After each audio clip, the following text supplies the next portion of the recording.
স্বপন, কোন কোন মন্ত্রণালয় বেশি ক্ষতিগ্রস্ত হলো, ক্ষয়ক্ষতি কতটা হয়েছে, কোনো তথ্য জানতে পেরেছেন কিনা একেবারে সঠিকভাবে? একই সাথে জানতে চাই তদন্ত কমিটির ব্যাপারে সবশেষ কি সিদ্ধান্ত এলো, আমাদের একটু জানাবেন।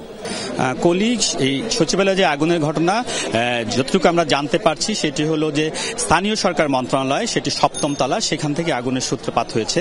তো এই মন্ত্রণালয়টি মূলত সবচেয়ে বেশি ক্ষতিগ্রস্ত হয়েছে। এই মন্ত্রণালয়টি 6 তলা এবং 7 তলা এই দুইটা। এর পাশাপাশি আপনার সেখানে আপনার টেলিযোগাযোগ মন্ত্রণালয় রয়েছে, সড়ক পরিবহন মন্ত্রণালয় এবং যুব ক্রীড়া মন্ত্রণালয় এবং শ্রম মন্ত্রণালয়, এই কয়েকটি মন্ত্রণালয় কিন্তু বেশি ক্ষতিগ্রস্ত হয়েছে। এবং ক্ষতির যে আমরা যতটুকু জানতে পারছি যে স্থানীয় সরকার মন্ত্রণালয়, আপনি জানেন যে মন্ত্রণালয়গুলোর মধ্যে সবচেয়ে বড় এবং তাদের কাজের পরিধি অনেক বেশি।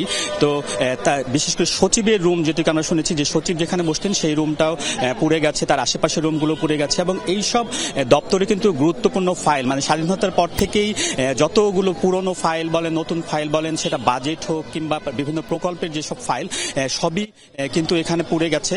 এবং এর পাশাপাশি সড়ক পরিবহন মন্ত্রণালয় যেটুকু জানিয়েছে তাদের যে আসবাব, তারপরে কম্পিউটার, নথিপত্র, পুরনো ফাইল, সেগুলো পুড়ে গেছে। স্পোর্টস মন্ত্রণালয়, আপনি এখন জানেন তারুণ্যের উৎসব নিয়ে তাদের একটা প্রোগ্রাম চলছে, সেই প্রোগ্রামের যে নথিপত্র সেগুলো সহ স্বাভাবিকভাবে। এবং স্থানীয় সরকার উপদেষ্টা আসিফ মাহমুদ তিনি কিন্তু বলেছিলেন যে তারা একটা কয়েক হাজার কোটি টাকা দুর্নীতির তদন্ত করছে, সেসব ফাইলে পড়ে গেছে। এখন আসলে কি এই আগুনের কারণ কি, এই নিয়ে একটা তদন্ত কমিটি গঠন হয়েছে 7 সদস্যের মন্ত্রিপরিষদ বিভাগের অতিরিক্ত সচিব খালেদ রহিম তার নেতৃত্বে। তো এই কমিটি তদন্ত করে বের করবে এটি কি শর্ট সার্কিটে আপনার ঘটনা ঘটেছে নাকি কোনো নাশকতার ঘটনা ঘটেছে। তারা এই তদন্ত কমিটি তদন্ত করে বের করবে বলে আমাদের জানিয়েছে। তো আমরা অপেক্ষায় আছি যে আপনার স্বরাষ্ট্র উপদেষ্টা সেখানে একটা ব্রিফ হতে পারে বলে আমরা জানতে পারছি। যদি ব্রিফ হয় তাহলে আমরা ভিতরে ঢুকে সেটি জানাতে পারবো।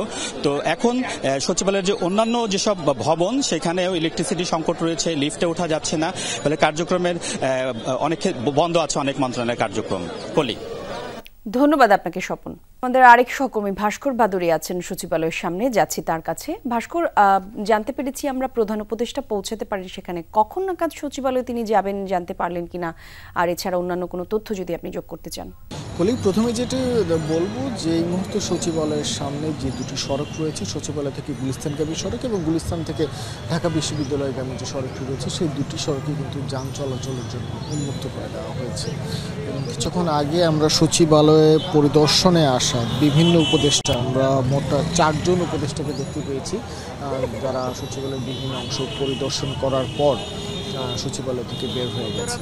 সার্বিক যে নিরাপত্তা ব্যবস্থা, সেই নিরাপত্তা ব্যবস্থা দেখে আমাদের মনে হচ্ছে যে প্রধান উপদেষ্টা ডক্টর মোহাম্মদ ইউনূস এত বড় এবং ভয়াবহ একটি যে অগ্নিকাণ্ডের ঘটনা ঘটেছে মানুষের প্রাণবন্ত সচিবালয়ে, সেই সচিবালয়ে পরিদর্শনে আসতে পারবেন, কিন্তু ঠিক কখন নাগাদ তিনি আসবেন সেই বিষয়ে কিন্তু আমরা নিশ্চিত করে এখন পর্যন্ত বলতে পারছি না।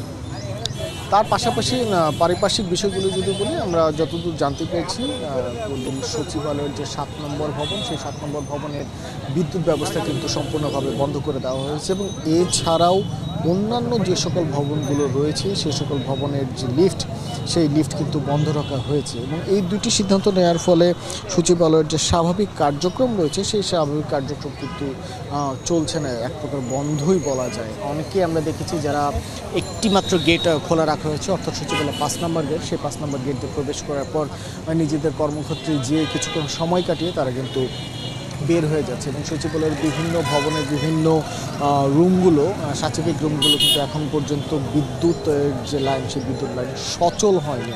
এমন এক পরিস্থিতিতেই কিন্তু সচিবালয়ের আজকের দিনের কার্যক্রম চালানো হচ্ছে। একটু যদি পিছনে ফিরে তাকাই, কলি, গত রাত 1:50 প্রাথমিকভাবে এই আগুন লাগার তথ্য পাওয়া যায় এবং তার পরবর্তীতে ফায়ার সার্ভিস 1:54 সময় এসে তাদের কার্যক্রম শুরু করে। এবং আজ সকাল 8:05 ফায়ার সার্ভিস কিন্তু আগুন সম্পূর্ণভাবে নিয়ন্ত্রণে নিয়ে আসতে সক্ষম হয়। কিন্তু যেহেতু সচিবালয়ের বিভিন্ন রুমগুলোতে প্রচুর পরিমাণে রাষ্ট্রীয় দলিল দস্তাবেজ থাকে, সেই কারণে ভবনের মন্ত্রণালয়ের যে রুমগুলো রয়েছে সেই রুমগুলোর ভেতরে থাকা আগুন এবং ধোঁয়া সম্পূর্ণরূপে নিয়ন্ত্রণে নিয়ে আসতে কিন্তু তাদের প্রায় 10 ঘন্টা, প্রায় 10.5 ঘন্টার একটি অপারেশন চালাতে হয়। সেই হিসেবে বলা যায় প্রায় 10.5 ঘন্টার প্রচেষ্টার পরে কিন্তু আগুন এবং পুরো পরিস্থিতি নিয়ন্ত্রণে এসেছে। এখন যে মূল বিষয়টা রয়েছে যে রাষ্ট্রের এত গুরুত্বপূর্ণ একটি স্থানে কিভাবে আগুন লাগলো এবং সেখানে কোনো ধরনের কোনো উস্কানি অথবা অন্য কোনো ধরনের ঘটনা ছিল কিনা, সে বিষয়ে নিশ্চয়ই আরো তথ্য জানা যাবে কিছুক্ষণের মধ্যে। ধন্যবাদ আপনাকে ভাস্কর আমাদের সঙ্গে যুক্ত হবার জন্য।